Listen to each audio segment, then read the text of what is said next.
작년에 비싼 가격의 주식을 사셨던 분들도 결국 이런 어려운 폭풍우가 지나가고 나면 또 언젠가는 더 자산이 크게 성장을 해 있을 건데 그건 당연한 거죠. 그래서 이걸 생각하셔야 돼요. 지금 있는 문제들이 앞으로 3년 후에 그리고 5년 후에 계속 지속될 것인가? 당연히 아닐 거예요. 단지 시장이 하락했다는 이유만으로 주식시장을 떠나는 거는 좋은 투자가 아닐 거예요. 반갑습니다. 안주주입니다. 끝없이 치솟는 인플레이션과 큰 폭의 금리 인상, 러시아 우크라이나 전쟁, 그리고 미국의 연방준비제도의 양적 긴축, 이런 최근의 상황들을 볼 때 경기 침체의 잠재적인 지표는 널려 있죠, 지금. 유럽의 경우에는 이미 경기 침체에 빠진 걸로 보이고요. 그리고 미국도 6에서 9개월 이내에 경기 침체에 빠질 수 있을 거다 하는 게 지금 시장에 전반적으로 그 인식에 깔려 있습니다. 그런데 미국은 아직 고용률이나 소비 지표가 꽤 견조하다고 하는데요. 이거는 아직 금리 인상의 여파가 실물 경제로 침투하지 않아서 그렇다고 하고요. 미국 같은 경우에는 그 금리가 보통 소비자들한테는 고정금리로 적용이 되고 있어서 그게 실물 경제로 이제 좀 반영이 되는데 시간이 어느 정도 걸린다고 하네요. 지금 같은 혼돈의 상황 속에서 한국만 나홀로 안전할 수는 없겠죠. 한국 주식시장도 굉장히 지금 위태로운 상태입니다. 하지만 미국이 6에서 9개월 내로 경기 침체에 빠진다고 하는 것은요, 이미 증시에 어느 정도는 반영이 되어 있다고 생각해요. 주가는 어떤 방식으로든 이런 경제 상황을 선반영하고 그리고 보통 경제를 6개월 정도 선반영한다고 알려져 있으니까요. S&P 500 지수는 이미 연초 대비해서 25%가량 하락했고 미국 증시는 베어마켓에 진입한 상태인데 여기서 물론 더 빠지는 가능성도 마음의 준비를 하셔야 될 것 같습니다. 이미 연초 대비해서 25%가량 빠졌지만 또 여기에서 20%에서 30% 더 빠지지 말라는 법은 없으니까요. 요즘에 보면 주가 급등락이 너무 심하죠. 어떤 때는 주가가 심하게 푹 꺼졌다가 그리고 다시 막 급등했다가 하는 일을 종종 볼 수가 있는데요. 이렇게 주가가 큰 폭으로 진동하는 현상은요, 언제 발생하냐 하면 거래량이 적어질 때 그렇습니다. 시장 전체의 거래량이 적은 상태에서는 몇몇 투자자들의 움직임으로도 주가가 큰 폭으로 되게 변동할 수 있거든요. 예를 들어서 누군가가 주식을 탁 내던지면 그걸 딱 받아주는 사람이 있어야지 이게 주가가 균일하게 유지가 되잖아요.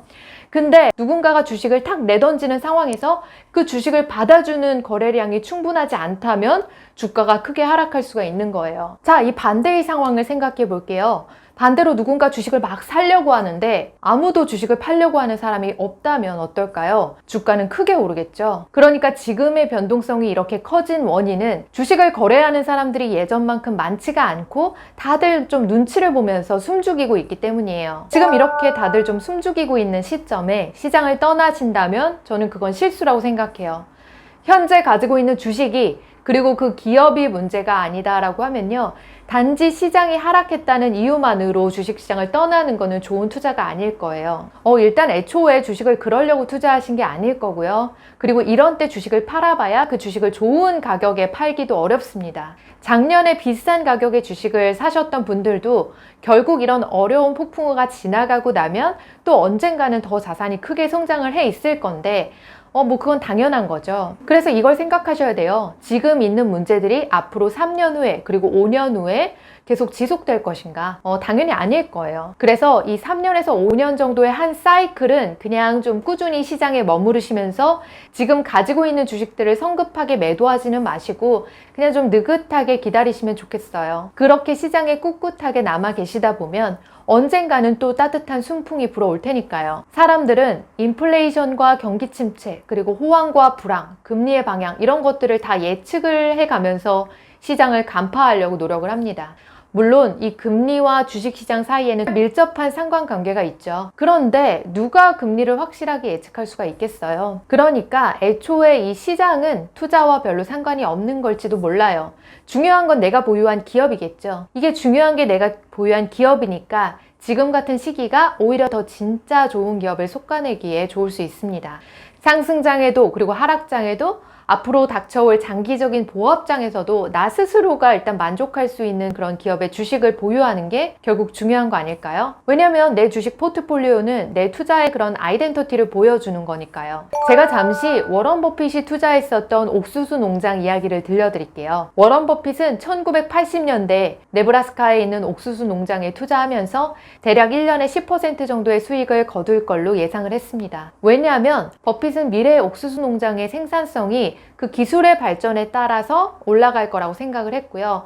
그리고 옥수수의 가격도 물가 상승에 따라서 올라갈 것이다, 그렇게 예측을 했기 때문인데요. 물론 때로는 흉년이 들겠죠. 가뭄도 찾아오겠죠.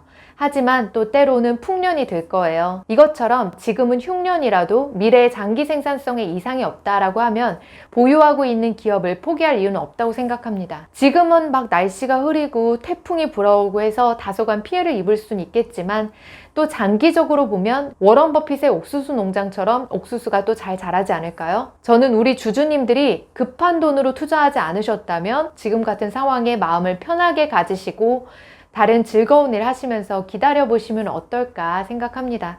그래서 지금 같은 태풍과 그리고 폭풍우는 어느 일정 시점이 지나고 나면 또 잔잔해질 테고 또 태양이 반짝 떠오르겠죠. 그래서 저도 그렇게 다른 즐거운 일들을 하면서 이 시기를 보내고 있습니다. 물론 투자한 기업이 본질적인 변화 없이 꾸준히 잘하고 있는지 그건 중간중간에 체크하셔야겠죠. 오늘은 여기까지입니다. 주주님들 편안한 밤 되세요.